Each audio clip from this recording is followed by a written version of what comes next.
Բարև ձեզ, լերիներս, մենք շարունակում ենք քննարկել Շիմոն Բաղավատամը եւ այս պահին ուսումնասիրում ենք երկրորդ երգի 9-րդ գլուխը, որտեղ նկարագրվում է հոգևոր աշխարհը։ Ընդ որում մենք ձեզ հետ արդեն քննարկեցինք, որ սա հոգևոր աշխարհի այն տիրույթի նկարագրությունն է, որտեղ որ իշխում է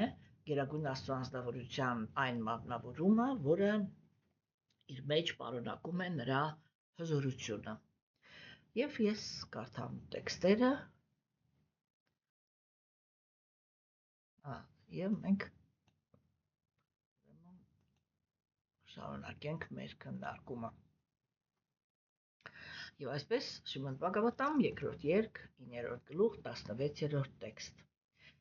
Գերագույն Տերը Տիրոջ ազնվորությունը բարյացակամորեն թեքվեց դեպի իր սիրող ծառաները։ Նրա ամբողջ տեսքը, որը ճառագում էր բավարարվածություն, հարբեցնող էր եւ գրավում էր դեպի իրեն։ Նա ուներ ժպտացող դեմք, զարդարված ջութիչ կարմրավուն երանգով, նա հագել էր դեղին հագուստ, նրա գլուխը զարդարված էր սաղավարտով, իսկ ականջներում ականջողներ կային։ Նա ուներ 4 ձեռք եւ նրա կրծքավանդակը նշված էր բախտի աստվածուհու գծերով։ Տերը նստած էր գահին եւ շրջապատված էր տարբեր էներգիաներով 4, 16 եւ 5։ Բացի այդ, այնտեղ էին նաեւ իր 6 անձնական ձեռքբերումները, ինչպես նաեւ ոչ շատ նշանակալի բնույթի էներգիաները, որոնք ունեն անցողիկ բնույթ։ Բայց նա փաստացի գերագույն Տերն էր,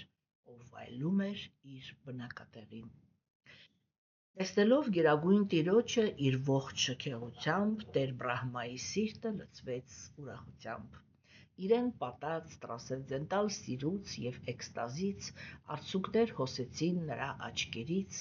եւ նա ընկավ Տիրոջ ոտքերը։ Սա այն ճանապարհն է, որով անցնում է կենդանի էակը, ով հասել է ամենաբարձր կատարելության, այսինքն Պարամահամսաների։ Եվ այսպես ուրեմն, ինչպես տեսանք, այստեղ քննարկվեց Գերագույն Աստծո ազնվորության տարբեր էներգիաները, հա, եւ մատնանշվեց, որ այդ տարածքը իրականում ուրեմն բան է անում, ասեք, պաշտպանված է Գերագույն Աստծո ազնվորության տարբեր էներգիաներով, հա։ Ընդհանրապես, երբ որ այստեղ խոսվեց Գերագույն Աստծո անձնավորության այն մասին, որ այնտեղ էին գտնվում իր ուրեմն բոլոր բաները, բոլոր արժանինքների մարմնավորումները, դա ուրեմն մենք դրանց մասին շատ ենք խոսացել, այսինքն մենք խոսում ենք դրա մասին, որ ընդհանրապես Գերագույն Աստծո անձնավորությանը ի սկզբանե ուրեմն բնորոշ են 6 արժանինքներ։ Կենդանի ակտերը նույնպես ունեն այս 6 արժանինքները, այսինքն իրենք կամ ունեն այս արժանինքները, կամ չունեն, հատկապես նյութական աշխարհում, հա, հոգևորում բոլորն էլ այս կամ այն չափով ունեն։ Եվ կախված նրանից, թե այս 6 արժանինքներից կենդանի ակը ինքը ինչքան ունի, հա, դրանից է կախված, թե իր կյանքը ինչքանով է լինելու երանությամբ կամ երջանկությամբ լի։ Իսկ ինչ վերաբերվում է Գերագույն Աստծո անձնավորությանը, ապա մենք պետք է հասկանանք, որ Գերագույն Աստծո անձնավորությունը ինքը տիրապետում է այդ ուրեմն արժանինքներին կատարյալ կերպով։ Այսինքն, ինքը ամենահարուստն է, ինքը ամենահզորն է, ինքը ամենահայտնին է, ինքը ամենագեղեցիկն է, ինքը ամենաանկախն է եւ ինքը տիրապետում է բացարձակ ճշմարտությանը։ Ինչ վերաբերվում է իր նյութական էներգիաներին, իմенно այն էներգիաներին, որոնք իրանք պահպանող ուժն են, հա, որովհետեւ ասենք իր բան այդ նյութական էներգիաների ավիրող ուժը Տեր Շիվայի ձեռքում է։ Ուրեմն այստեղ իրան ծառայում են ուրեմն 4 էներգիա։ Դա Պրակրիտին է, Պուրուշան է, Մահատատվան եւ Էգոն, հա, այսինքն կեղծ եսը։ Ինչ է նշանակում Պրակրիտի Պուրուշա, ճիշտ ասած, այս թեմաները մենք ձեզ հետ շուտով երրորդ երկում մանրամասը քննարկելու ենք, դրա համար ես մի քիչ չեմ կարողանում կոնորոշվել, թե ինչ ֆորմատով հիմա մենք այս խնդիրները քննարկենք, հա, բայց բոլոր դեպքերում ինչ որ մի մակարդակի երևի թե մենք արդեն այս բառերը մի թեթև բացատրվել են, հիմա նորից մի թեթև իրանց վրայով կանցնենք, որտեղ այստեղ կոնկրետ տեքստը ինքը դա պարտադրում է։ Ուրեմն ինչպես ես արդեն ասեցի, ինչ վերաբերվում է նրա նյութական այդ արարիչ էներգիաներին, ապա այդ էներգիաները 4-ն են։ Ուրեմն Պրակրիտին դա նյութական բնությունն է։ Հա, Պուրուշաները դա վայելելու հնարավորություն, ղեկավարությունն է։ Մահատատվան դա այն էներգիան է, որը ես արդեն ասել եմ, որ ինքը նյութն է, որին կենթանեակը գիտակցությամբ գտնելով արարում է այդ կեղծ եսը, այսինքն էգոն։ Հա, եւ այդ 4 գլխավոր բաղադրիչները, որոնցից այդ նյութական աշխարհը ինքը այսպես արտահայտվում է, եթե կարելի ասել, չէ, ուրեմն այդ դրանք էներգիաներ են, որոնք իրենք ունեն իրանց մարմնավորումները, եւ այդ էներգիաները իրանք կողքն էին Գերագույն Աստծո անձնավորության, այսինքն դա նա էր, ինչ որ տեսնում էր Բրահման, այ այստեղ գահին նստած է Գերագույն Աստծո անձնավորությունը, նրա կողքը նստած է Մայր Լաքշմին, այսինքն Բախտի Աստվածուհին, եւ Գերագույն Աստծո անձնավորության տարբեր հզորություններն են, այդ էներգիաների մարմնավորումներն են այդտեղ իր կողքը եւ ուրեմն հետո ասվեց նրա մասին, որ այնտեղ էին նաեւ նրան ծառայում են 16 էներգիաներ,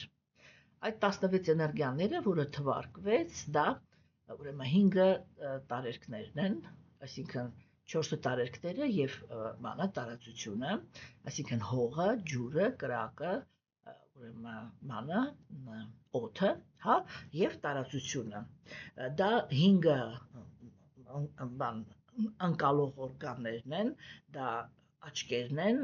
ականջները, քիթը, մաշկը եւ լեզուն եւ 5 գործող ուրեմն բաներն են, դա ձեռքերն են, ոտքերը, ուրեմն ստամոքսը, եւ այդ ուտելիքը դուրս բերելու եւ սեռական եւ բանջարանկություն ստանալու օրգաններն են եւ միտքը, հա։ Երբ որ խոսվեց նրա մասին, որ կային նաեւ 5 տեսակի ուրեմն այլ էներգիաներ, չէ՞, այդ 5 տեսակի էներգիաները դա խոսքը գնում է ուրեմն բանի մասին, զգայարանների համար նախատեսված օբյեկտների մասին, այսինքն ձևը կամ ֆորման, հա, համը, հոտը, ձայնը եւ այդ շոշափելու զգացումը, հա, եւ այս բոլոր 25 էներգիաները իրանք ծառայում են Գերագույն Աստծո անձնավորության մտադրություններին, այսինքն այ Գերագույն Աստծո անձնավորությունը ինքը այս կոմպոնենտներով է հավաքում նյութական աշխարհը, չէ՞, որտեղ ինչպես տեսանք, այստեղ կոմպոնենտներ են, որոնցից բաղկացած են նյութական մարմինները եւ ընդհանրապես ամեն ինչ, որտեղ տարերքներն էլ իրանք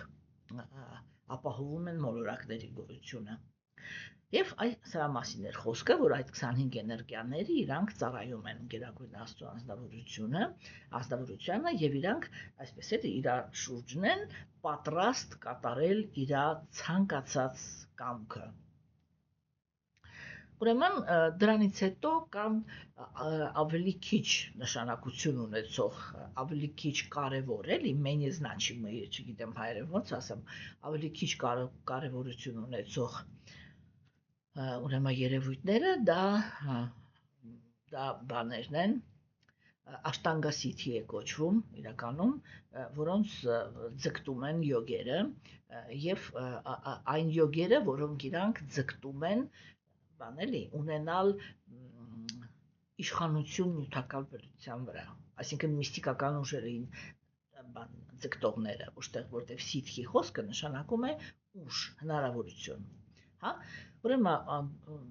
սա նույնպես գտնվում է Գերագույն Աստծո անձնավորության իշխանության տակ, այսինքն, երբ որ յոգը իր վարժությունները անում է, մինչև Գերագույն Աստծո անձնավորությունը հրաման չտա այդ էներգիային օժտել այդ անձնավորությանը միստիկական հնարավորություններով, այդ բանը ինքը տեղի չի ունենա։ Եկուզ յոգին իրան թվում է, որ ինքը ճիքեր է գործադրում եւ ինքը հասնում է, բայց իրականում, եթե ինքը մի քիչ ուշադիր լինի, չէ, թե այդ գործընթացը ինքը ինչպես է անցնում, ինքը անպայման կֆիքսի, որ իրականում դա անցնում է այնպես, որ բան էլի, այ վերջում ինքը ուղղակի պատրաստի ձևով դա ստանում է եւ նույնիսկ ասել չի կարող, այդ որ դա իմինը շնոր է, այլ ոչ թե ես հասա, դա երևում է մի հատ շատ նուրբ կետ կա այդ ամեն ինչի մեջ, հասկանում եք, որ այն պահին, երբ որ դա ձեռք է բերվում,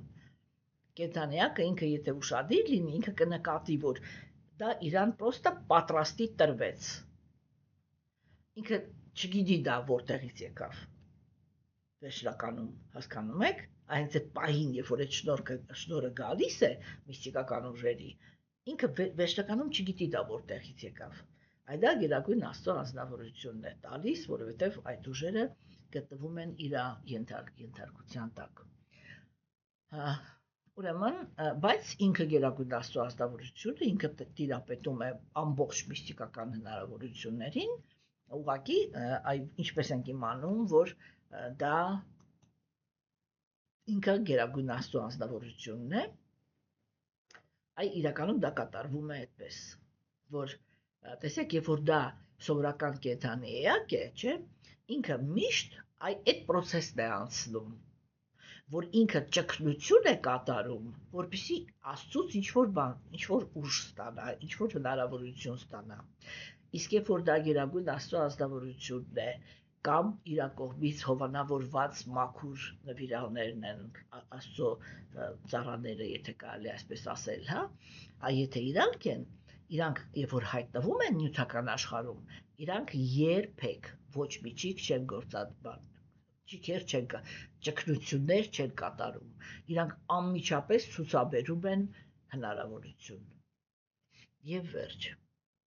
Ամենք այդպես ենք, դա սիմպտոմներից մեկն է։ Եվ եթե դուք հիշեք, չէ, Նարադա Մունին ինքը երբ որ մոտեցավ Տեր Բրահմային, իր հորը, ինքը հենց այդպես մոտեցավ, որտեղ որպես Նարադա Մունի ինքը ծնվեց Բրահմայից։ Այդ փոքրիկ տղան նոր մարմին է ստացել, էլի արդեն։ Եվ տեսեք, ասենք, չէ, հիմա ինքը ինչ ասեց իր հորը։ Ինքը ասեց, ես տեսնում եմ, որ դու արարում ես այս նյութական աշխարհը, բայց այդ արարելուց առաջ դու նստեցիր եւ ճգնություն կատարեցիր։ Ում վրա էիր կենտրոնացել,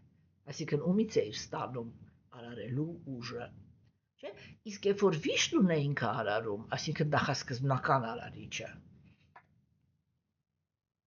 ինքը երբեք ճգնություններ չի կատարում։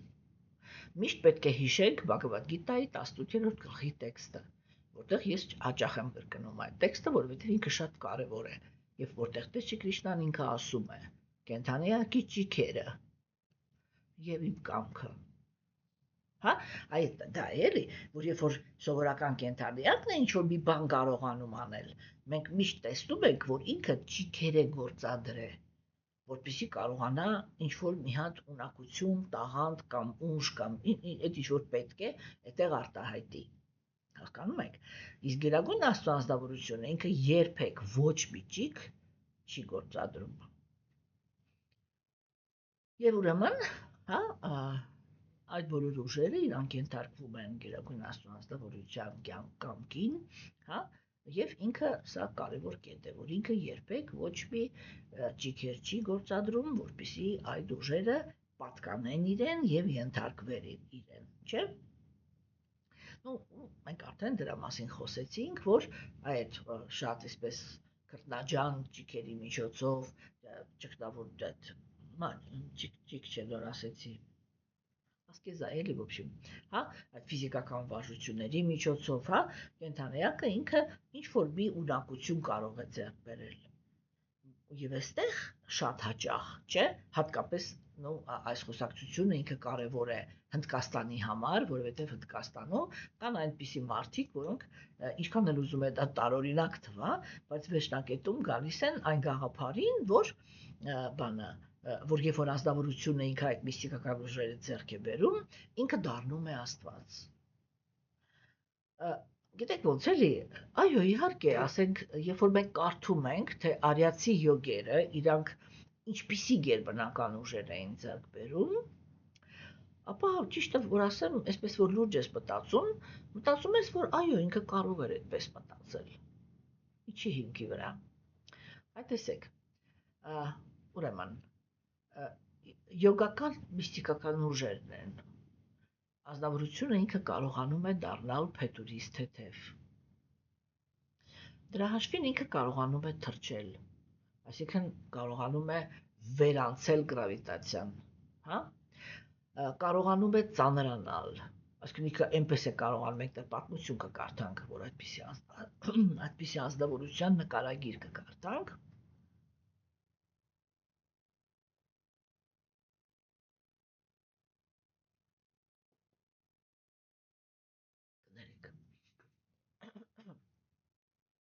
Հա, հասկանում եք, չէ՞։ Եվ արդեն ես դրա մասին մի անգամ պատմել եմ, որ այսպես ոդկա երբ որ սեղմում էին, երկրագունդը ոդկի տակ շարժվում էր։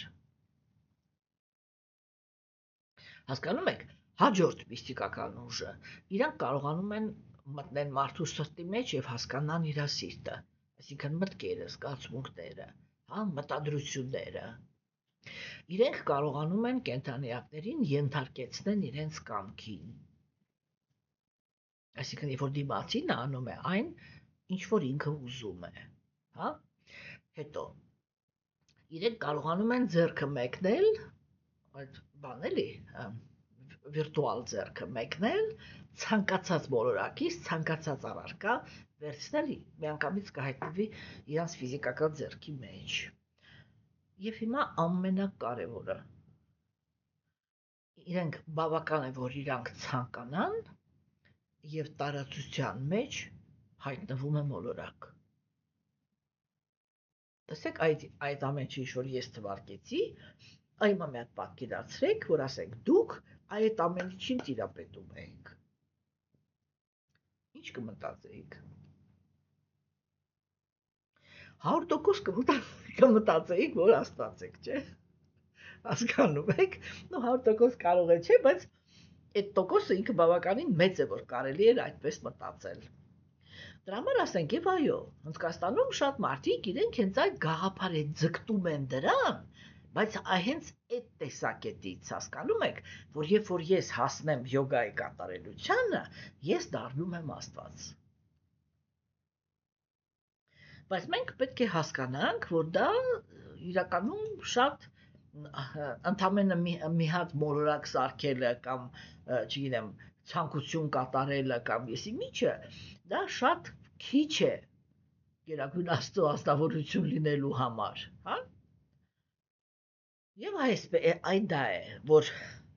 յոգը ինքը պետք է նկատի, որ ինքը ճիքեր է գործադրել, որ ինչ որ մի ունակություն ձեռք բերի։ Դա նշանակում է, որ իրական ուժը ինքը գտնվում է այն ազնվորության ձեռքում, ում համար, որ ինքը ճգնություններ էր կատարում։ Հասկանում եք, այսինքն, որ դա այ գերագույն Աստծո ազնվորության կամքով է, որ տեղի է ունենում։ Եվ կենդանի էակը ինքը ինչպիսի ուժեր էլ ձեռք բերի, երբեք չի կարող վերանցնի գերագույն Աստծո ազնվորության հնարավորությունները։ Եվ այսպես ուրեմն, ինչ վերաբերվում է այն գաղափարին, որտեղ ներկայացվեց, կներեք, ես մի հատ տեքստը նորից բացեմ, հա, եւ հետո արդեն նկարագրվեց Գերագույն Աստծո ազնվորության, ուրեմն այն կեցվածքը, չէ, որ ասենք ինքը այսպես բան է, էլի Բրահման իրան տեսավ, որ այդ ինքը նստած է գահի, Լաքշմին իր կողքն է, այդ բոլոր էներգիաները իրան շրջապատում են, չէ, ենթարկվում են իր կամքին, սա ինչի համար էր կարևոր, որտեղ Բրահման ինքը հիմա այս պահին նկարագրվում է, Բրահմանի արդեն նկարագրում է, թե ինքը ոնց եկավ հասավ նրան, որպեսի արարի այնպես, ինչպես Գերագույն Աստծո ազնվորությունն էր ուզում, չէ, որտեղ մենք ինքը սկզբից ինչ-որ բաներ ասեց, բայց հետո վերադարձավ զրոյական կետին, որ ես հայտնվեցի լոտոսի վրա։ Եվ այդ լոտոսի վրա, երբ որ հայտնվեց Տեր Բրահման, ինքը ուզում էր հասկանալ, ինքը ով է եւ ինչ պիտի անի։ Եվ ինքը տեսավ, որ այդ լոտոսը ցողուն ունի։ Եվ այդ ցողունը ինքը բան է, դուրս է գալի ջրի մեջից։ Ինքը թռավ այդ ջրի մեջ, փորձում էր գտնել արմատը եւ չկարողացավ։ Ու այդ ժամանակ լսեց տապող խոսքը, բարձրացավ վերև, նորից նստեց լոտոսի վրա, այսինքն մաքրության վրա, հա, լոտոսը ինքը մաքրության սիմվոլն է, եւ մաքուր բանականությամբ կենտրոնանալով Աստծո վրա, տեսավ այն ամեն ինչը հիմա նկարագրվում է։ Եվ Գերագույն Աստծո ազնվորությունը ինքը նկարագրվեց որպես շատ գեղեցիկ եւ հմայիչ մի ազնվորություն, չէ՞։ Կներեք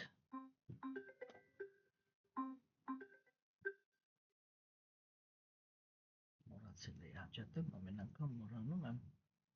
ներողություն եմ խնդրում, հա,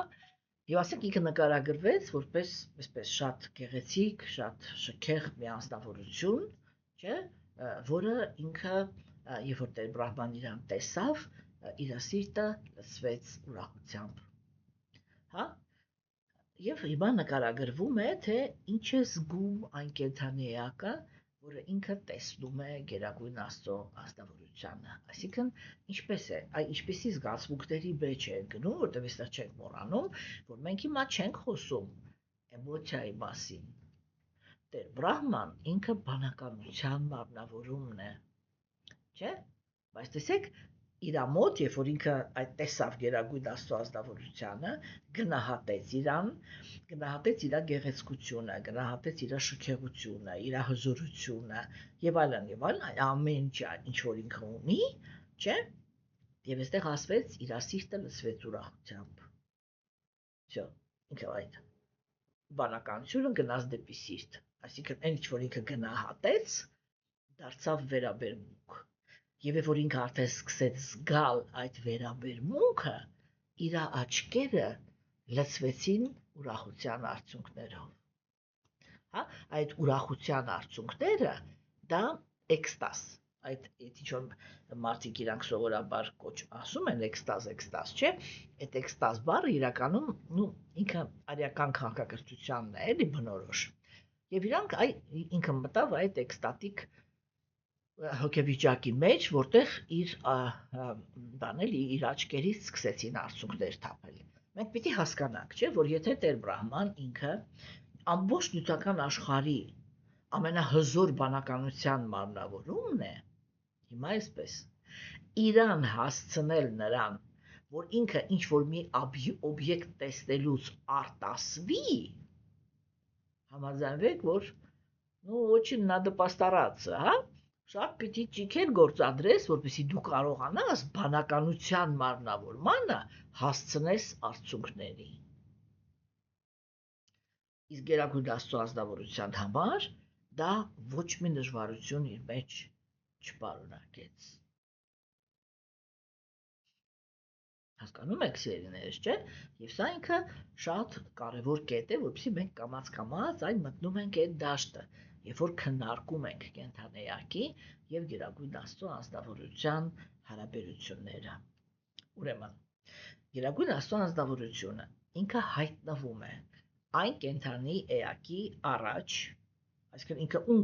հիմա Տեր Բրահմային Գերագույն Աստծո ազնվորությունը թույլ տվեց, որպեսզի ինքը տեսնի հոգևոր աշխարհը։ Իմенно այն աշխարհը, որը իրանն է,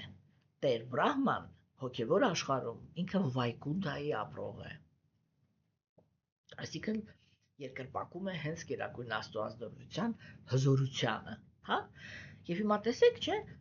երբ որ Գերագույն Աստծո ազնվորությունը ինքը թույլ տվեց, այդտեղ ինչ տեղի ունեցավ։ առաջի հերթին Տեր Բրահման ինքը նստած էր լոտոսի վրա, այսինքն բանականությունը պետք է հենված լինի, այդ լոտոսը ասվում է, որ ինքը 1000 թերթիկ ուներ եւ իր ամեն մի թերթիկը դա առաքինության որակներից մեկն էր։ Հասկանում եք։ Այն նույնպես ասվում է, որ Սահասրարա չակրան ինքը լոտոսի ծաղիկ է բացվում, չէ՞։ Եվ կենդանեակի մեջ, երբ որ Սահասրարա չակրան ինքը լիարժեք գործում է, կենդանեակի մեջ բացվում է իր հոգու որակները, որը նույնպես 1000 թերթիկներ ունի։ Եվ հենց գլխից է դուրս գալիս, այսինքն այնտեղ, որտեղ բանականությունն էր։ Հասկանում եք, ուրեմն կենդանեակի բանականությունը կարող է ճիշտ գնահատել աստվածային երևույթները, եթե հենված է կենդանեակի մաքրության վրա։ Հաջորդ հարցը կայանում էր նրանում, որ երբ որ Տեր Բրահման ինքը հասկացավ, որ ինքը ինչ-որ բան կարող է անել, ինչպես մենք, երբ որ ծնվում ենք, մի քիչ մեծանում ենք, դրանից հետո կամաց-կամաց սկսում ենք գիտակցել, որ մենք ինչ-որ բաներ կա, որ կարող ենք մեզ թույլ տալ։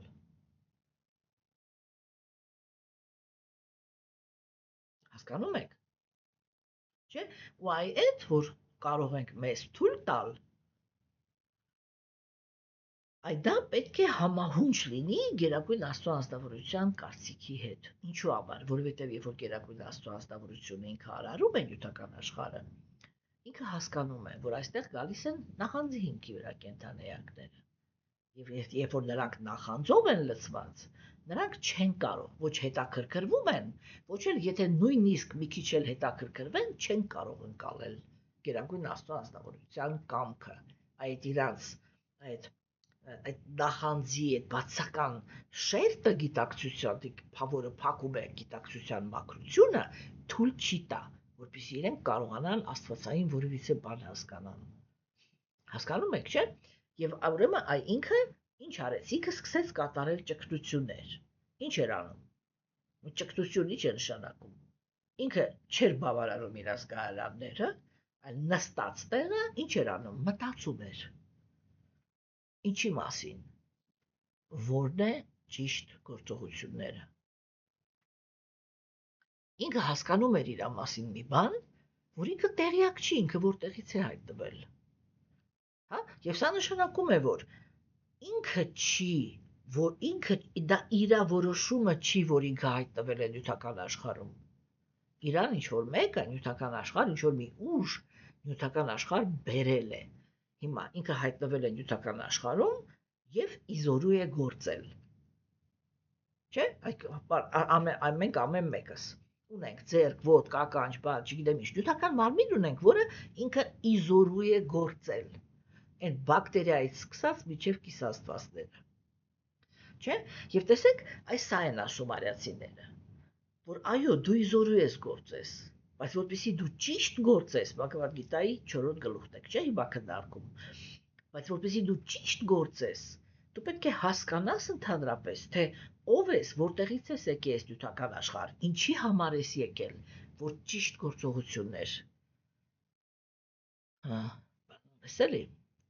организм,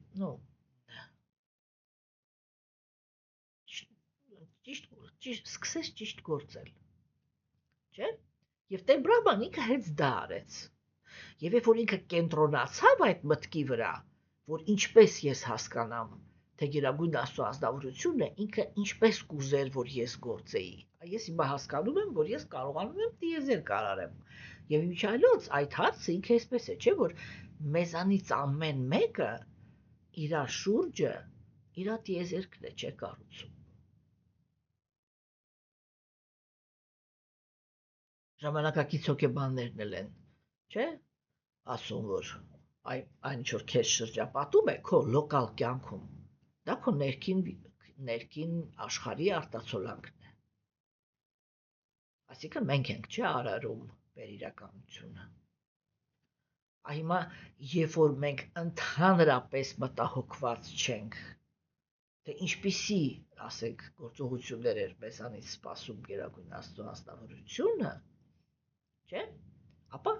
այդ ժամանակ մենք դատապարտված ենք սխալ գործողություններ կատարելու։ Իսկ երբ որ մենք սխալ գործողություններ ենք կատարում, մենք դատապարտված ենք տառապանքի։ Չէ՞։ Իսկ մենք ինչի համար ենք քննարկում ընդհանրապես, երբ է կենդանիակը սկսում փիլիսոփայել, երբ որ չի կարողանում երջանիկ լինել։ Որտեւ երբ որ ինքը երջանիկ է, փիլիսոփայությունը իր համար ավելնորդ բան է։ Ինքը հաստատված է կենդանիակի գոյության իմաստի մեջ։ Ապրում է երանելի կյանքով։ Ինչի է պետք փիլիսոփայելը, բայց եթե ինքը փիլիսոփայության վրա չի հենված, ինքը չի կարող գործել այնպես, որ երջանիկ լինի։ Հասկացաք, չէ՞։ Այսինքն փիլիսոփայությունը ինքը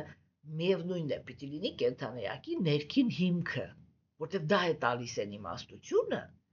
որը օգնում է կենդանիակին, որ ինքը ճիշտ քայլեր կատարի, չէ՞։ Եվ ուրեմն Տեր Բրահման ինքը սկսեց մեդիտացիա անել Գերագույն Աստծո անձնավորության վրա, որպեսզի հասկանա ինչ պիտի անի։ Հասկանում եք։ Եվ երբ որ ինքը հասկացավ, Գերագույն Աստծո անձնավորությունը իր առաջ բացեց իր այն Տեր Բրահմայի համապատասխան հոգևոր աշխարհը։ Եվ ինքը այնտեղ տեսավ այն Աստծուն, որին ինքը սիրում է, որը եւ գեղեցիկ է, եւ շատ հզոր, որը բարոյական է, հա, ունի մի կին, հա, եւ ամբողջ նյութական էներգիաները, ինչու ինքը շեշտեց հենց հատկապես նյութական էներգիաները, որովհետեւ Տեր Բրահման ինքը պիտի նյութական աշխարհ արարի, ինքը երկրորդական արարիչն է։ Հա, մենք այն ժամանակ դրա մասին խոսեցինք, մի քիչ հետո Կապիլատևայի ուսմունքի մեջ ավելի մանրամասն կխոսենք։ Հասկանում եք, չէ՞, սիրելիներս։ Եվ հիմա այքը հանդիպեց այդ իր այն Գերագույն Աստծո անձնավորությանը, որը ինքը շատ սիրում է, չէ՞։ Եվ ինքը տեսավ, որ Գերագույն Աստծո անձնավորությունը ինքը բան էր, ասեք, շրջապատված էր իր ուրեմն հավատարիմ ծառաներով, հա, եւ ուրեմն բաներ եւ այսպես էլ ոնց որ կռացել էր դեպի իրանց, հա։ Շիլ Պրաբհուպադան ինքը օգնում է մեզ իր ամեկնությունների մեջ, որպեսզի մենք կարողանանք հասկանանք, թե դա որ հերոսների մասին է խոսքը։ Այսինքն իրականում այդ ինչ որ ինքը ասեց, որ իր ծառաների հանդեպ այսպես էլի բարյացակամ թեքված էր ինքը դեպի այդ բաները, դրանք հոգևոր աշխարհի դարպասների բաներն էին, ստրաժնիկի ծառերեն։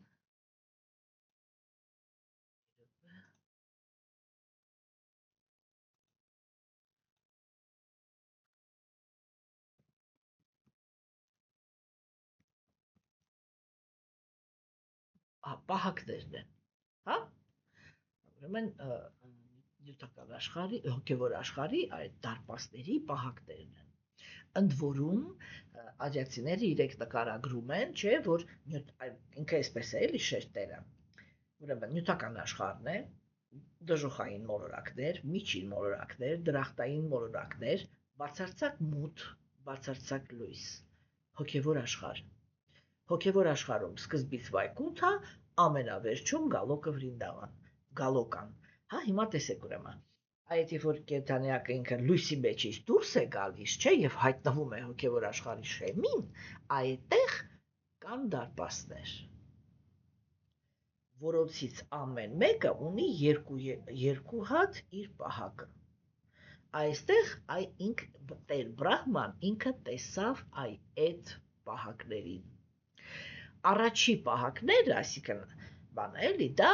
ուրեմն չանդան է, ես սանսկրիտ անունները ասեմ, հա, եւ մի քիչ իրանց այդ իմաստի մասին խոսենք, որտեվ իրականում սա ինքը շատ կարևոր թեմա է։ Այդ դարպասները, չէ, իրանք խոսում են նրա մասին, որ այդ ինչի համար են պահակները։ Սա իրականում, եթե լուրջ խոսենք, մի քիչ եթե ես առաջ ընկնեմ, սա յոգերի համար է։ Այդ պահակները իրանք յոգերի համար են դրած այդտեղ, որովհետև յոգերից բացի ոչ մեկ, ուրիշ ոչ մեկ չի կարող ինքնուրույն իր ուժերով հասնի այդ ուրեմն բաներին, վառոտա, նոր ասեցի, այդ դարպասներին, հա? Հիմա տեսեք, ուրեմն առաջի պահակները դա բանն է, չանդան է, հա, եւ կումուդան։ Տեսեք, չանդա անունը, չանդա բառը ինքը նշանակում է բան, ոնց ասեմ, по-русски это свирепый, հեսա մի րոպե։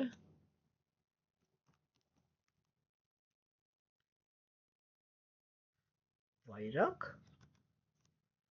մի րոպե։ Կատաղի, հա? Այսինքն չանդան դա նշանակում է, որ ինքը այսպես կատաղի անձնավորություն է, չէ՞, եւ սա նշանակում է, որ ինքը այսպես բաների զինվորական տրամադրությունների մեջ է, այսինքն ինքը ունի ուժ կանգնացնելու եւ ինքը ջղային պահապան է, հասկացաք, չէ՞, այսինքն եթե ինչ-որ մեկը գալիս է կանգնում է այդ դարպասների առաջ, եւ այստեղ շատ կարեւոր է, յոգերը իրանք կարողանում են այդ շերտերը անցնել, մութը, լույսը եւ հայտնվել հոգեվոր աշխարհի դարպասների մոտ, բայց իրանք չեն կարող մտնել հոգեվոր աշխարհ, որտեղ իրանք դեռ իրենց հոգեվոր մարմինը վերականգնած չեն։ Եվ այդտեղ առաջի հերթին իրանց ուրեմն բան են դիմավորում է ջղայնությունը, հա, այդ որտեղ այդ բանով էլի яростный բան էլի այդ ոնց էր կատաղի, հա, կատաղի տրամադրությունների մեջ պահպանն է կանգնած։ Կումուդան իր անունը ինքը թարգմանվում է այսպես. նա ով որ ուրախանում է, երբ որ տեսնում է գիշերը, կամ նա ով որ փայլում է լոտոսի պես, հա? Հիմա տեսեք, ուրեմն մենք ինչ ստացանք, որ առաջի դարպասի մոտ կանգնած է նա ով որ ինքը փայլում է լոտոսի պես, եւ սա նշանակում է, որ լոտոսի պես մաքուր կենդանեակին ինքը կարողանում է ճանաչել։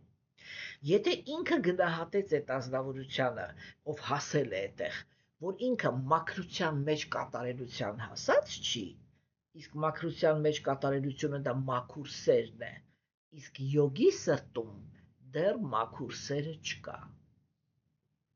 Հասկացաք։ Եթե ինքը գնահատեց իրան որպես այդպիսինը, որ չկա իր մեջ դա, գործի է անցնում չանդան, որը ինքը ջղայնացած զինվոր է, հա? Հաջորդ դարպասները, հա, դա ուրեմն բան են անում փադրան եւ սուփադրան։ Փադրա դա նշանակում է բան, добродетельный, առաքինի, հա, առաքինի կամ բան էլի, благой։ Անում եմ այս բառերը, որ չեմ կարողանում տեղում գտնել, կներեք էլի։ Մի հատ այնպիսի տափակ բառ է թարգմանում, որ մարդ չի ուզում արտասանի նույնիսկ։ Այ բլագոյ էլի, այսինքն բարիք բերող։ Այ նա ով որ ի վիճակի է բարիք բերի, նա ով որ ինքը բարենպաստ է եւ առաքինի։ Սուփադրան դա ուրեմն ինքը բառը նշանակում է շատ բարենպաստ, հա, լիքը առաքինությամբ։ Հասկացաք։ Եվ ուրեմն տեսեք, բան էլի, որ հաջորդը դա է, որ եթե անձնավորությունը ինքը շատ առաքինի չի եւ բարենպաստ չի, իրան երկրորդ բանով չեն անցկացնում, ուրեմն առաջինով ինքը կարող է ունենալ մաքրություն եւ իրան առաջի դարպասից կարող էին ներս թողնել։ Հաջորդը իրան դիմավորում էին, թե ահա լավ, դու մաքրություն ունես, դա զրոյական վիճակն է, կեղտոտ չես, հասկացանք։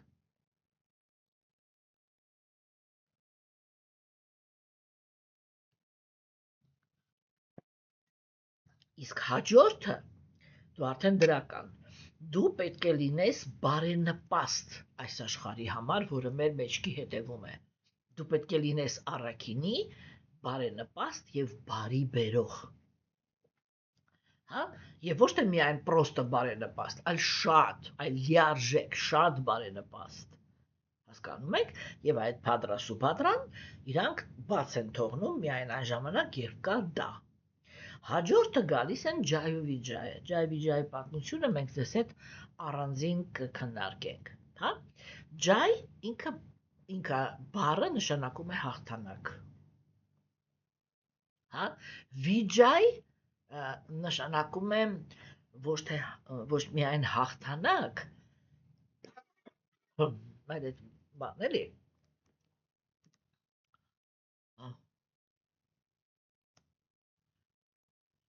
Ну, տեսեք, հայերեն ինքը երկուստ էլ հաղթանակ է բանանում, թարգմանում, հա, բայց ռուսերեն դա մեկը победа, մյուսը տրիումֆ։ Հասկացաք, չէ՞։ Այսինքն դա ոչ թե պրոստը հաղթանակ է, այլ sense բան էլի, շատ լուրջ, շատ մեծ հաղթանակ, հա։ Եվ ուրեմն եւ կա այդ դարպասները, որտեղ իրանք բան են թողնում են այդ դրանց, ովքեր ում են հաղթե։ Հաղթել են նյութական աշխարհը, այսինքն իրենց նյութական գիտակցությունը։ Հա, եւ եթե իրանց մեջ նյութական գիտակցության նշույլ կա, հոգևոր աշխարհ իրանք չեն կարող մտնել։ Հիմա տեսեք, հոգևոր բազմազանության տեսանկյունից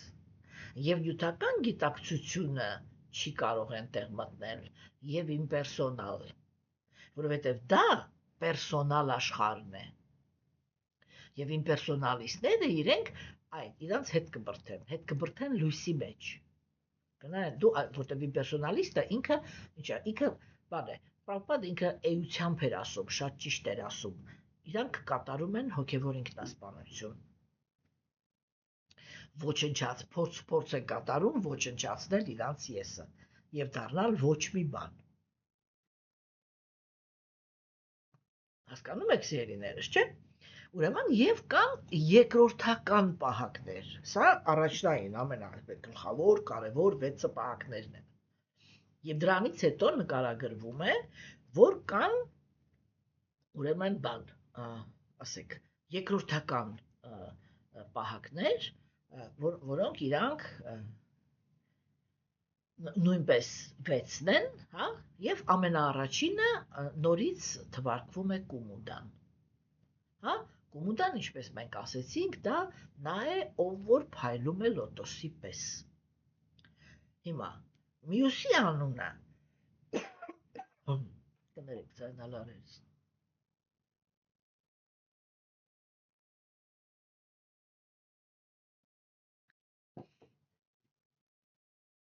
Մյուսի անունը Կումուդակշա է։ Կումուդա նշանակում է լոտոս, ակշա նշանակում է աչք։ Այսինքն նա, ում աչքերը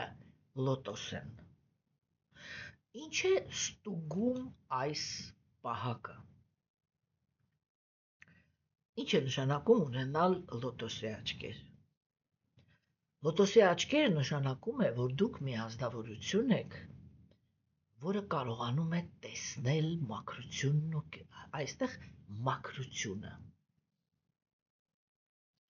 Տեսնել այդ մաքրությունը եւ գնահատել։ Տեսեք, արդեն գալիս է պոզիտիվը, չէ՞։ Մենք ասում ենք, հոգևոր աշխարհը դա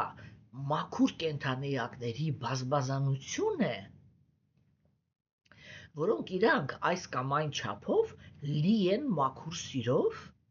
եւ դրական որակներով։ Հա? Հիմա այդ երկրորդական պահակները իրանցից առաջինը ստուգում է, որ դու ի վիճակի ես տեսնել այդ բազմազանության աշխարհի մեջ գտնվող կենդանիակների մաքրությունը։ Իմինը լոտոսի աչքեր պիտի ունենաս, այսինքն մաքրությունը տեսնող։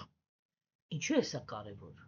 Որովհետև հոգևոր աշխարհը, երբ որ մենք ասում ենք, շատ ենք խոսացրել, չէ՞ դրա մասին, որովհետև հոգևոր աշխարհը, երբ որ մենք ասում ենք բազմազանություն, չէ՞, մենք նկատի ունենք, որ կա տարբեր դիրքեր։ Նյութական աշխարհում կենդանիակները բարձր դիրքերի են հասնում հիմնականում թշնամանքի եւ մրցակցության հաշվին։ Այսինքն իրանք կեղտոտ ներքին աշխարհ ունեն, որտեղ այդ առավելության կամ բարձր դիրքի հասնելու համար կարող են տարբեր զանազան մակարդակի հանցագործություններ գործել, նուրբ կամ կոպիտ, հոգեբանական կամ ֆիզիկական, չէ՞։ Եվ դա, եթե մենք մի բառով ենք ասում, դա կեղտոտ ներքին աշխարհ է։ Իմաստունները այդ հիմքի վրա է, որ իմաստունը ինքը պարտադիր գալիս է նյութական աշխարհի հանդեպ հրաժարման, որտեղ ինքը տեսնում է կենդանիակների մեջ այդ կեղտը, նյութական աշխարհում ապրող կենդանիակների։ Հասկանում եք, որոնք եթե ես տնական ասեմ, մեռնում են էլի այդ վայելքի, առավելության, իշխանության, փառքի, ես իմ սրա նրա իջի համար եւ ամեն ինչի պատրաստ են։ Այ իմաստունները այդ կեղտն են տեսնում։ Այ հիմա դու պիտի մտնես հոգևոր աշխարհ եւ այդտեղ քո աչքերը պիտի լինեն լոտոս, որտեղ այնտեղ ապրում են, իրանք էլ են տարբեր մակարդակներ, տարբեր դիրքի, բայց իրանք մաքուր են։ Այսինքն իրանք ոչ թշնամություն են ցուցաբերել եւ ոչ էլ մրցակցել են իրար միջև։ Այլ ուղղակի իրանցից ամենը ըստ Աստծո կամքի կա այնպիսին, ինչպիսին է ինքը կա։ Եվ իրանցից ամեն մեկը ինչ դիրքի մեջ էլ ուզում է լինի, իր դիրքին համապատասխան լոտոսի պես մաքրություն ունի։ Եվ որպեսզի դու մտնես այդ աշխարհ եւ չնախանձես նրանց, ովքեր որ բարձր դիրք ունեն, քո աչքերը պիտի լինեն լոտոսի նման։ Դու պիտի ի վիճակի լինես տեսնել մաքրությունը։ Հա? Հաջորդը դա ուրեմն արդեն պունդարիկան է, չէ՞։ Ուրեմն պունդարիկը ինքը իրականում նորից կապ ունի լոտոսի հետ։ Հա? Հիմա տեսեք, եթե կումուդակշան ինքը լոտոսի աչքեր էր, ապա պունդարիկա նշանակում է լոտոսի նման մաքուր։ Այսինքն հիմա ինչ ասեց, դու պետք է լինես դիմացինի մաքրությունը տեսնող եւ ինքդ պիտի լինես մաքուր, որպեսզի նրանք, ովքեր որ մտնում են քո հետ հարաբերությունների մեջ, դու պիտի հասկանաս, որ այնտեղ բոլորի աչքերն են լոտոս եւ իրանք պիտի քո մեջ տեսնեն մաքրություն, որպեսզի կարողանան որպեսզի համաձայնվեն քո հետ շփվել, չէ՞։ Հաջորդը դա վամանան է։ Վամանա вообще նշանակում է փոքր, կառլիկ։ Մենք դեռ պատմություն կունենանք այդպիսի, երբ որ Գերագույն Աստծո անձնավորությունը ինքը այդ վամանայի կերպարանքը կընդունի, չէ՞։ Ուրեմն ինչի մարմնավորումն է վամանան։ Սա շատ հետաքրքիր սիմվոլ է։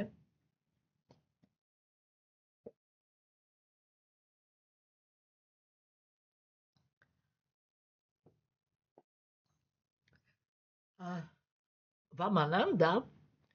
շատ կարևոր սկզբունք է։ Դա այն սկզբունքն է, որ դու պետք է կարողանաս ընդունես, որ եթե ինչ-որ մեկը, հատկապես սա հոգևոր աշխարհին է վերաբերվում, որ եթե ինչ-որ մեկը ինքը բարձր դիրք է գրավում,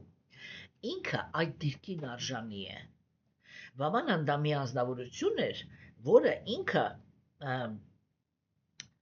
հարգում էր դիմացինի ձեռքբերումները։ Սա այդ սկզբունքն է։ Եվ ուրեմն հաջորդ այդ երկրորդական պահակը ինքը այդ սկզբունքն է։ Դու պիտի կարողանաս հարգել ուրիշների դիրքը։ Հա? Հաջորդ պահակը դա շանկուկառն է։ Շանկուկառը նշանակում է նա ում ականջները նման են խխունջի։ Հա, որտեղ շանկու նշանակում է խխունջ, կառնա նշանակում է ականջ։ Հա, մենք գիտենք, եթե հիշում եք, կունծի տղան, որը ինքը ծնվել էր հենց կունծի ականջի մեջից, արևի աստծուց, իր անունը հենց կառնա էր։ Կառնա նշանակում էր ականջ, այսինքն ականջից ծնված։ Հա, հիմա տեսեք, բայց ինչ է նշանակում սա։ Ընդհանրապես, երբ որ մենք խոսում ենք բանի մասին, ռակվինը նոր ասեցի, խխունջի մասին, հա, ինքը ինչպես հետարքիր ֆորմա ունի, չէ, ինքը այսպես պտուտակներով գնում է դեպի ներս, չէ, այսինքն ձայնը ինքը այսպես գնում է, այն կոպիտ ասած ոնց որ միջև սիրտ հասնի։ Խոսակցությունը գրում է նրա մասին, որ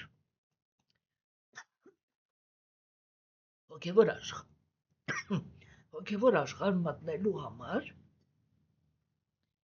կենդանի ակը ինքը պետք է կարողանա շատ ուշադիր, այսինքն ինքը պետք է կվալիֆիկացիա ունենա լսելու։ Մաքրությունը գնահատելու, ուրիշի դիրքը հարգելու, լսելու։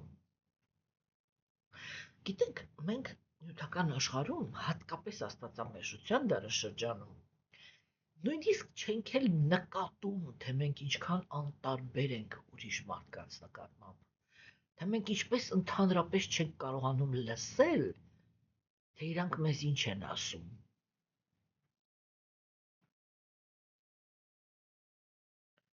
Հասկանում եք։ Որովհետև եթե մենք մի քիչ ուշադիր լսել իմանանք, ամեն մարդ ինքը այս կամ այն կերպ ասում է մեզ, երբ որ մարդը ինքը արդեն սկսում է գոռալով մեր հետ խոսալ, դա նշանակում է, որ սկզբից ինքը լուռ հույս է ունեցել, որ իրան կհասկանան։ Հետո հուսախաբվել է, հասկացել է, որ լռության լեզուն չեն հասկանում։ Հա? Հետո ինքը, ասենք, գալիս է, մտնում է այն դաշտ, որ կիրթ խոսքով հանգիստ ասի, թե ինքը, ասենք, ինչ է ուզում կամ ինչ է մտածում։ Այդ իր խոսքերը արհամարվում են։ Ինքը համոզվում է, որ իրան նորից չլսեցին։ Հա, հետո սկսում է կամաց-կամաց ձայնը բարձրացնել, մինչև հասնում է այն վիճակի, որ սկսում է գոռալ։ Այ որ ինքը արդեն գոռում է, դա նշանակում է, որ իր դիմացինը, այսինքն էլի, այնքան խուլ է եղել, որ մարդուն հասցրել է մինչև այդ կետը, որ գոռում է, որպեսզի լսված լինի։ Այ հոգևոր աշխարհում էդի չի անցնում։ Այդպիսի մարդը ինքը չի կարող մտնի հոգևոր աշխարհ։ Դրա համար իր ականջները պետք է լինեն խխունջի պես։ Այսինքն ասես այդ բառերի իմաստը խորը իր մեջ տանող եւ բաց չթողնող, որպեսզի ազնվորությունը ինքը որակավորում ունենա մտնել հոգևոր աշխարհ։ Հաջորդ պահակը դա ուրեմն բանն է։ Սարվանետրա։ Սարվանետրա ինքը սարվա նշանակում է ամեն ինչ, նետրա նշանակում է աչք, հա? Այսինքն ամեն ինչ տեսնող աչք։ Հասկացա՞ք, չէ՞։ Եվ ուրեմն այս որակը ինքը նույնպես, այսինքն զգայարանները, դրա մասին է, չէ՞ խոսքը, տեսեք, կարողանում ես աչքով, հայացքով կարողանում ես գնահատել մաքրությունը։ Իսկ հիմա ամեն ինչ կարողանում ես տեսնել։ Այսինքն ոչ մի բանը չի վրիպում, որպեսզի դու հոգևոր աշխարհում կարողանաս հոգևոր աշխարհի բան, այդ ներդաշնակ ապրես այդ աշխարհի հետ, դու ոչ մի բանը պիտի չվրիպի քո հայացքից։ Այսինքն դու միշտ պետք է ուշադիր լինես, ինչ ես տեսնում։ Տեսեք, հասկացաք, չէ՞։ Եվ եթե այս երկրորդական պահակները ամեն մեկը այդ որակն է ստուգում։ Ունի այս ազնվորություն, որտեղ իրանք այդ մարմնավորումն են, իրանք շատ པարզ տեսնում են, ինքը ունի թե չունի։ Եվ եթե չունի, հոպա, փակեցին, всё։ Այնտեղ անց եկել ես, հասել ես այստեղ, այս որակը եթե չունես, չես կարող մտնել, всё։ Հետ դարձի գնա այդ որակը բանը ձեռք բերելու համար։ Եվ ամենավերջի պահակը դա սումուքան է։ Եվ սումուքը, ինքը սու նշանակում է լավ, вообще սու բանը ինքը ոնց որ ուժեղացնող բան է, էլի, որ շատ լավը կամ այդ շատ, հա։ Հիմա դա բան էլի։ Ну, в общем, հայերեն այդ բառը չգիտեմ, էլի սուի չափ որպես քերականական մասնիկ ինչա։ Սու նշանակում է լավ, մուքա նշանակում է բան, դնք, հա, ուրեմն, բարենպաստ դեմք ունեցող, տեսեք սա, ինքը նույնպես շատ հետաքրքիր, սա վերջնական թեման է, ինչ է նշանակում բարենպաստ դեմք ունեցող, տեսեք, որակ եթե մենք դուք հիմա ուշադրություն եք դարձնում, մենք այդ երևույթի հետ շատ ենք հանդիպելու, չէ, արիացիները իրանք միշտ մանրակրկիտ նկարագրում են ցանկացած անձնավորության, որին իրանք այդ պահին, ասենք, ինքը դարձավ գործող անձ, չէ, այդ անձնավորության արտաքինը, այսպես մանրակրկիտ նկարագրում են, հատկապես դեմքը, ինչու, որովհետև իրականում, չէ, երբ որ մենք խոսում ենք հոգևոր մարմնի մասին, այդտեղ իր մարմնի մասի ամեն նյութական աշխարհում էլ է դա այդպես, չէ, օրինակ ասենք, տեսեք, նյութական աշխարհ, անձնավորությունը ինքը, ասենք, ունի, սկսում ենք դեմքից, չէ, ունի ինչ-որ մի հատ ճակատ, իր ճակատի ձևը ինչ-որ մի բանի մասին է խոսում, չէ, ասենք, մարդը ինքը, հələ դաժե սենց էլի, թե ինքը ինչպիսի սանրվածք է սիրում, հասկանում եք, եթե մարդը ինքը սիրում է, երբ որ իր ճակատը բաց է, դա մի բան է նշանակում, հիմա չեմ ուզում խորանամ այդտեղ էլի, եթե ինքը սիրում է, որ ճակատը փակ լինի, դա մի ուրիշ բան է նշանակում, չէ, նրա ունքերի կառուցվածքը, այսինքն կա բան ֆիզիոգնոմիստիկա գիտություն, չէ, որը ինքը մանրակրկիտ նկարագրում է, թե ասենք դեմքի որ մասը ինչպիսի կառուցվածք ունի, դա ինչի մասին է խոսում։ Ասենք ականջները իրանք բարձր են թե ցածր, ասենք այս մասերը իրանք այսպես են թե կպած են, չէ՞։ Ինչպիսի ֆորմա է, մեծ են թե փոքր, ամեն ինչը ինչ-որ մի բան է նշանակում։ Հետո գալիս է վիզը, այո, վզի կառուցվածքն է ինչ-որ բան նշանակում, չէ՞։ Հետո գալիս է, ասենք, ու իրանք այդպես էլի, արդեն գալիս է ըստ պսիխոմատիկայի, չէ՞։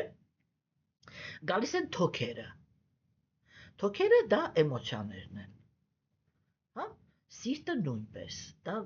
սիրո հետ կապված, այս սիրո հետ կապված բաներն են, եթե մարդը իրան, ասենք, մենակ է զգում, ինքը անպայման թոքերի հիվանդություն է ունենում, ինչ է նշանակում, որ տարածում են թոքերի վիրուս,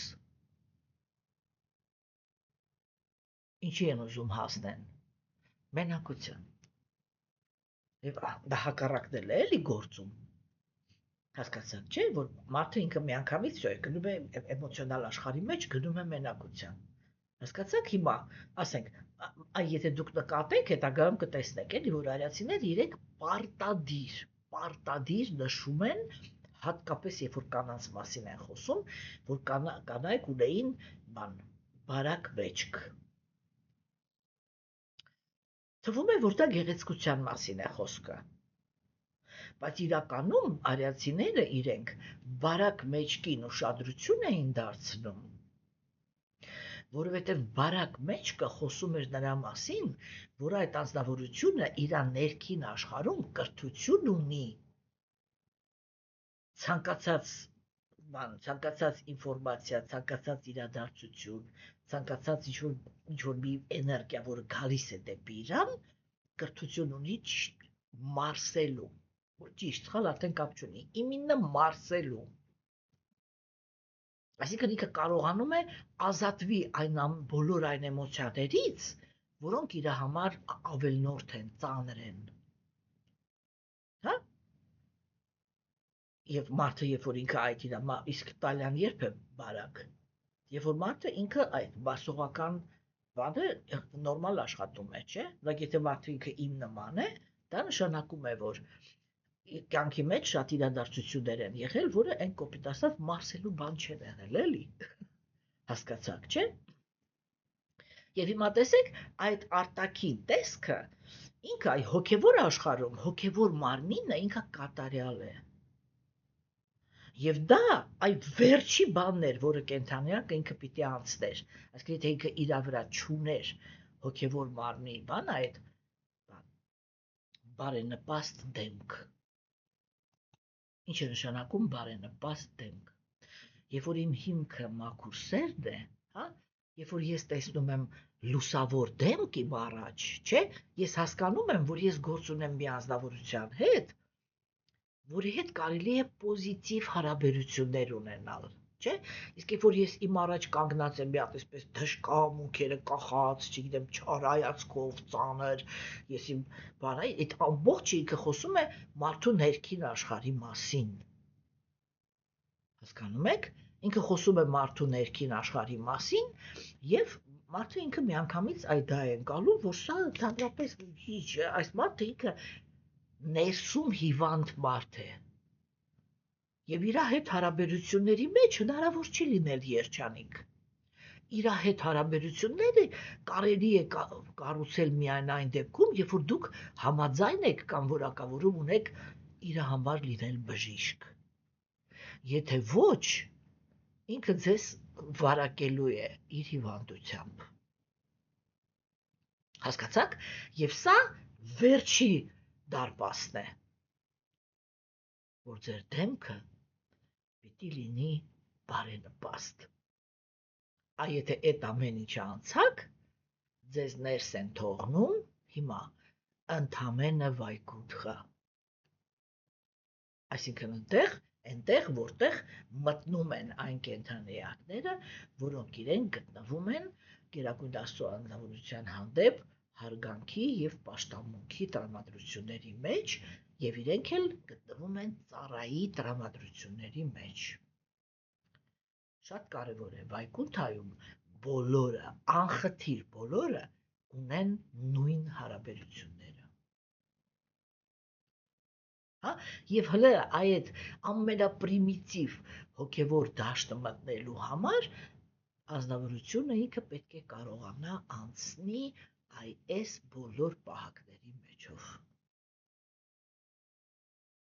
Եվ սրա մասին էր ուրեմն խոսում, երբ որ ասվեց, որ երբ որ Տեր Բրահման ինքը մտավ այդտեղ, ինքը տեսավ այդ բոլոր պահակներին, հա, եւ Գերագույն Աստծո ազնվորությունը ինքը այսպես շատ բարյացակամ նայում էր իրանց, ինչու, որովհետեւ այո, իրանք հոգևոր աշխարհի պահապաններն են։ Եվ ոչ մի անձնավորության, որ իրականում որակավորում չունի մտնելու այդ աշխարհ, ինքը չի կարող մտնի այդտեղ։ Հասկանում եք։ Հա, եւ մենք կարողանում ենք տեսնել, որ հոգևոր աշխարհ մտնելու համար նյութական բարոյականությունը այստեղ զրո դեր է կատարում,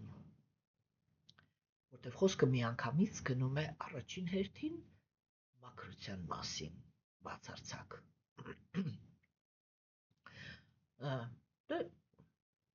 նյութական բարոյականությունը կենդանիակին բերում է դրախտային մոլորակներ, նյութական աշխարհի դրախտային մոլորակներ, բայց ոչ ավելին։ Ուրեմն Տեր Բրահման ինքը տեսավ այդ ամեն ինչը եւ ինքը այդ սիրով լցված ինքը սկսեց արտասվել, հա, եւ նա անկավ Գերագույն Աստծո ազնվորության ոտքերի տակ։ Եվ դրա համար տեքստը ասեց. սա այն ճանապարհն է, որով անցնում է կենդանի էակը, ով հասել է ամենաբարձր կատարելության, այսինքն Պարամահամսայի դիրքին։ Արիացիների կատարմամբ Պարամահամսա բառը ինքը այդ ինքնաիրականացման ճանապարհի շատ կարևոր գաղափար է։ Իրանք այսպես են ասում, սուտ ճիշտ է թե սուտ չեմ կարող ասել, բայց իրանք այդպես են ներկայացնում կարապին։ Իրանք ասում են, որ եթե կարապի առաջ դնես կաթը, որի հետ խառնել ես ջուրը, կարապը իր կտուցը մտցնում է, այնտեղից խմում է կաթը, ջուրը թողնում։ Եվ Պարամահամսա նշանակում է բան էլի, այդ կարապի այդ որակը ունեցող, որը ամեն ինչից կարողանում է քաշել հանել սերուցքը, այն ինչ որ սնում է հոգուն։ հա, եւ այնտեղ թողնել ավելնորդ բաները։ Հասկացաք, այսինքն բոլոր այն ազնվորությունները, որոնք իրենք հասնում էին երեք գոյավիճակներից ազատ վիճակի, իրանք կոչվում էին պարամահամսաններ։ Հասկանում եք, չէ՞։ Եվ ուրեմն այս բաների մասին էր այս տեքստերը մեր այսօրվա։ Եվ թե ինչ եղավ հետո Տեր Բրահմայի հետ, հա, հեսա մենք մի րոպե մի հատ բան անենք։ Իսկ Տերը, տեսնելով իր առջև կանգնած Բրահմային, նրան արժանի համարեց արարելու կենդանի էակներ, որոնց նա կարող էր կառավարել իր կամքի համաձայն։ Բրահմայից շատ գոհ լինելով, Տերը սեղմեց նրա ձեռքը և թեթևակի ժպտալով դիմեց նրան հետևյալ խոսքերով. Այս էպիզոդը մենք ձեզ հետ հաստատ քննարկելու ենք վաղը, որովհետև սա շատ էական ուրեմն մանրուք էր, որտեղ ասվեց, որ Գերագույն Աստծո ազնվորությունը գոհ մնալով Բրահմայից սեղմեց նրա ձեռքը, այսինքն հպվեց նրան։ Թե ինչ է նշանակում սա իմինը վայկունխայի համար, մենք ձեզ հետ արդեն կքննարկենք վաղը։ Իսկ այսօր այսքանը, սիրելիներս, ստեսություն ձեզ։